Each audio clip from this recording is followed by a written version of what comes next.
गांधी जी ने सत्याग्रह के बारे में जो अपने विचार दिए हैं, बहुत लंबे चौड़े विचार हैं।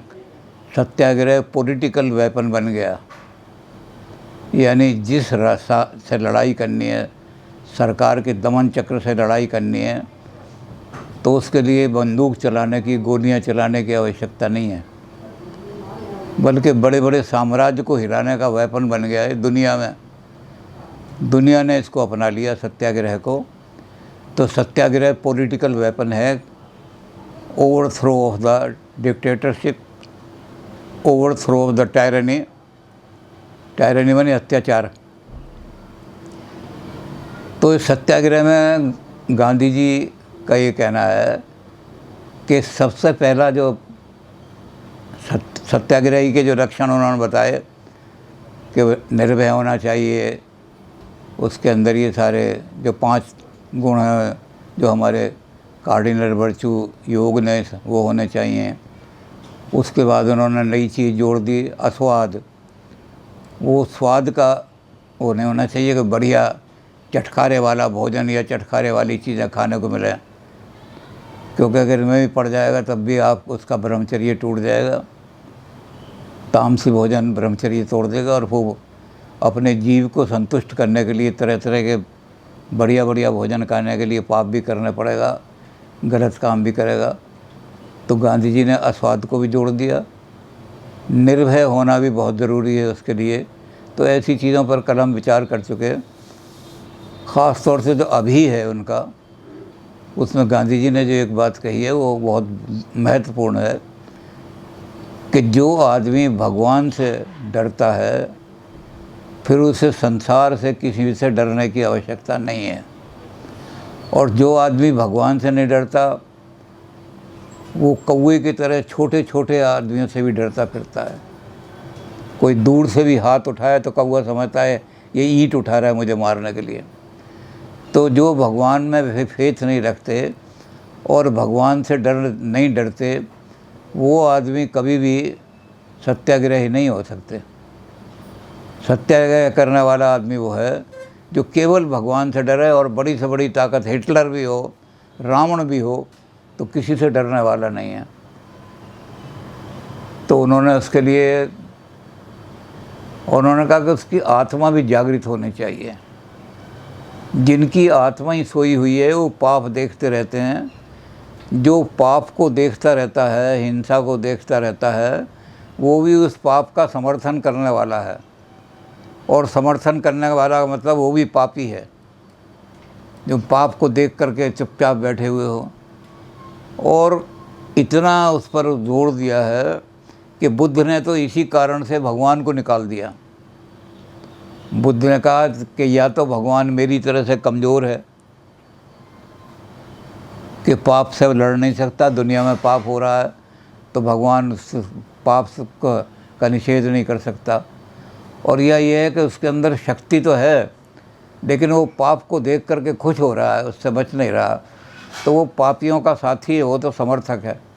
तो ऐसे भगवान को निकाल के फेंक देना चाहिए, जो शक्तिशाली होते हुए ये पाप से नहीं लड़ रहा, पाप का संघर्ष नहीं कर रहा। तो गांधी जी कहते हैं सबसे बड़ा सत्याग्रही जिसकी आत्मा जागृत थी वो जटायु रहा है। दुनिया का सबसे पहला सत्याग्रह उसने ही किया। और रावण जैसा जो महाशक्तिशाली है, जिसके नाम से देवता और राक्षस सभी कांपते थे, उससे भी टक्कर ली उसने।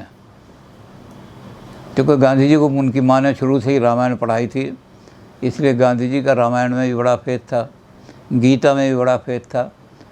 तो उन्होंने कहा कि गांधी जी ने कि जब रावण लेके जा रहा था तो बड़े बड़े ऋषि मुनि जो थे वो भी डर के मारे आंखें बंद करके कि हम तो जी ध्यान लगाए बैठे हैं, संसार में क्या हो रहा है हमें कोई मतलब नहीं इससे। एक सन्यासी थे, उनके पास गए, महाराज बचाओ सीता का हरण हो गया। अरे ये तो माया है, तुम्हें माया कौन सा हरण हो रहा है, किसका हरण हो रहा है, सारा जगत मिथ्या है। तो सब आँखों का धोखा दिखाई दे रहा है, तुम्हें रज्जो सरफ दिखाई दे रही है। अब वो आदमी समझे नहीं, वो तो गरीब आदमी थे जंगल के बेचारे, फिर भागते हुए गए दूसरे के पास, कई के पास गए, और अंत में एक आदमी ने कहा, अरे तो राजनीतिक बातें हैं, रावण की राजनीतिक लड़ाई है, हम लोग सन्यासी लोग राजनीति में नहीं पढ़ना चाहते। तो किसी ने भी रावण के साथ टक्कर लेने की हिम्मत नहीं हुई किसी की भी। बड़े बड़े धर्मात्मा सन्यासी अपने आप को कहने वाले, और वो सब आंखें मूंद के बैठ गए रावण के सामने। और कौन खड़ा हुआ, उसके लिए शब्द लिखा डेमोस।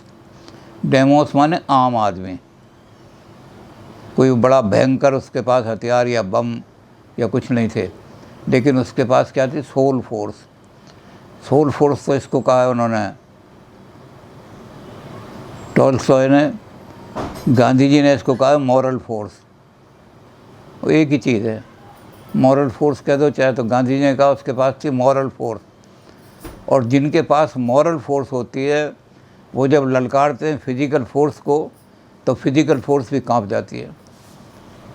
रावण को जब उसने चुनौती, रे रे दुष्ट ठाड़ किन होई, तो रावण समझा ये तो ऐसा है कोई इंद्र का वज्र गिरा है, या भगवान के शंकर के त्रिशूल से कोई बिजली गिरी है। कांप गया रावण मॉरल फोर्स के आगे। तो ये जो है उसको उदाहरण दिया है, तो इसका उदाहरण ये उन्होंने, गांधी जी ने अपनी अनासक्ति योग में इसको पूरा व्याख्या की है।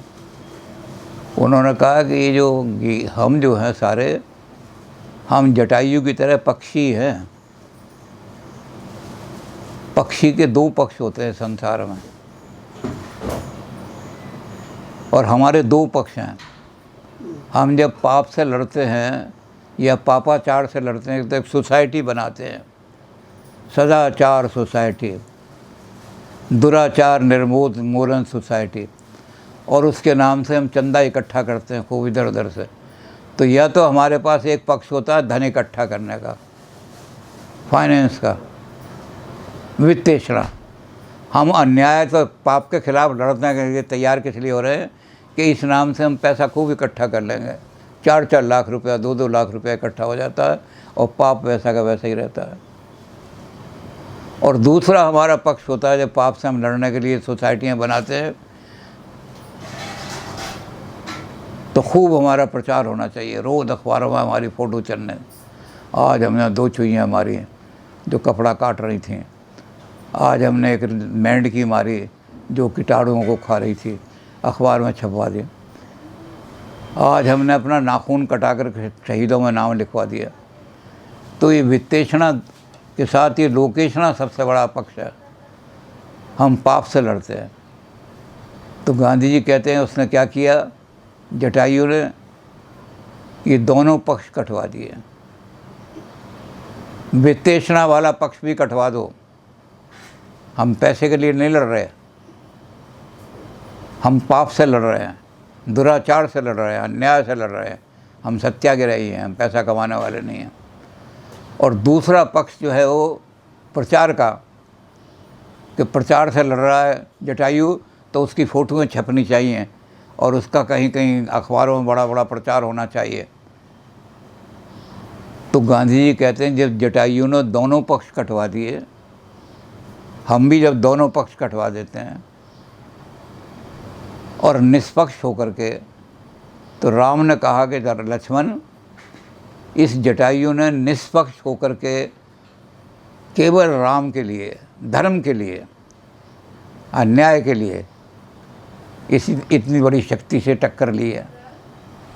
यही सत्याग्रह है। हम इतने बड़े साम्राज्य से टक्कर ले रहे हैं निष्पक्ष होकर के।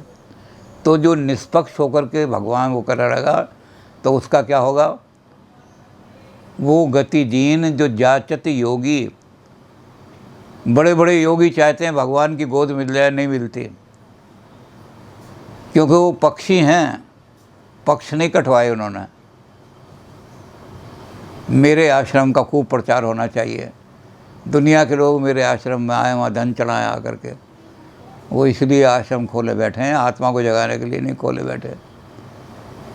या मेरे धनिया खूब इकट्ठा होना चाहिए, अमेरिका से आए, डॉलर लेके चढ़ा है, तो कोई आत्मा को जगाने का काम नहीं कर रहे वो लोग, वो पक्षी हैं।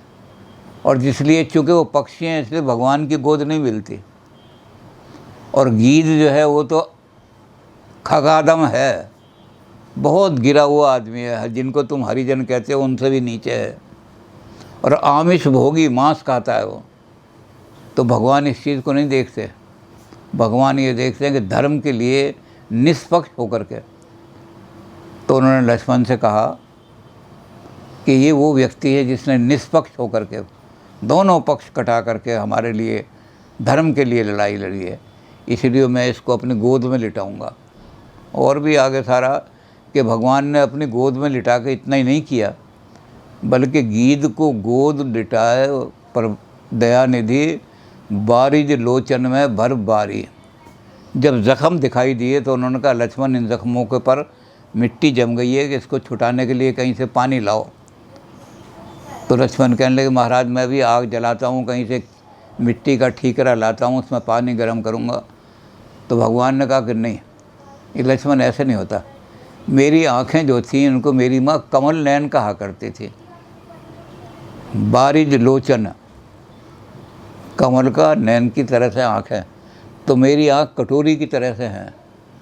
और इस कटोरी में जब मैं आंसू गिराऊंगा तो गरम गरम पानी होगा। तो आँखों से जब आंसू गिरेंगे गरम गरम पानी, तब इसके ज़ख्मों को आराम पहुँचेगा मिट्टी। तो बारिज लोचन में भर बारी, आँखों में एकदम आंसू आ गए भगवान के, और आंसू टपकने लगे। गीध का ज़ख़म धोना शुरू किया। जब ज़ख़म धोया तो उन्होंने मिट्टी देखी, तो उन्होंने कहा लक्ष्मण इस मिट्टी को छुटाने के लिए कहीं रुई या मुलायम चीज़ मिल जाए या फूल वूल मिल जाए तो तोड़ के लाओ। तो लक्ष्मण कहने लगे महाराज कहीं दिखाई नहीं दे रहे सुंदर सुंदर फूल, यहाँ तो जंगल में कांटे और सब यही दिखाई दे रहे हैं। तो कहने लगे कहाँ से लाएं? कहते कोई कोमल चीज़। तो फिर उन्हें ध्यान आया, उन्होंने कहा हो मेरी जटाएं जब बांधा करती थी मेरी बात तो कहती थी तेरी जटा तो रेशम जैसी। तो हाथ से पंख समारत जात, जटायु की धूर जटान से झारी। जटायु की जो धूर थी अपनी जटाओं से झाड़नी शुरू कर दी। और उसके बाद जटायु जो थे जब स्वस्थ हो गए तो भगवान ने उनकी क्रियाक्रम भी अपने हाथ से की। ऐरे गहरे नत्थे खारे धक्के खाते फिरते हैं, भगवान उनको अपनी गोद में नहीं लेते। भगवान किनको लेते हैं? जिन्होंने दोनों पक्ष हटा दिया। धन का पक्ष, आर्थिक पक्ष भी नहीं है मैं जो लड़ाई लड़ रहा हूँ, और प्रचार का पक्ष भी नहीं है। तो जो निष्पक्ष हो जाता है, यही पंख है, पंख नहीं है पक्ष है। जिनको हम पंख कहते हैं हिंदी में, उसको संस्कृत में पक्ष कहते हैं। तो हम भी पक्षी हैं। जब तक हम पक्ष नहीं कटाएंगे भगवान की कृपा प्राप्त नहीं होती, ना भगवान गोद में। हम पक्ष अपने क्या करते हैं, या तो पैसा कमाने के लिए सोसाइटी बनाते हैं, पापाचार विरोधी सोसाइटी, धन इकट्ठा कर लिया, या फ़ोटोएँ छपनी चाहिए उसका इकट्ठा कर लिया। तो ये दोनों पक्ष हैं, इन पक्षों को त्यागें। तो गांधी जी ने कहा कि ये निष्पक्ष होना है, पंख नहीं है उसमें पक्ष। जब अपने दोनों पक्ष कटा दिए तब भगवान ने अपनी गोद में लिया उसको। तो सत्याग्रही केवल यही काम करता है कि निष्पक्ष होकर के अन्याय से पापाचार से लड़ता है।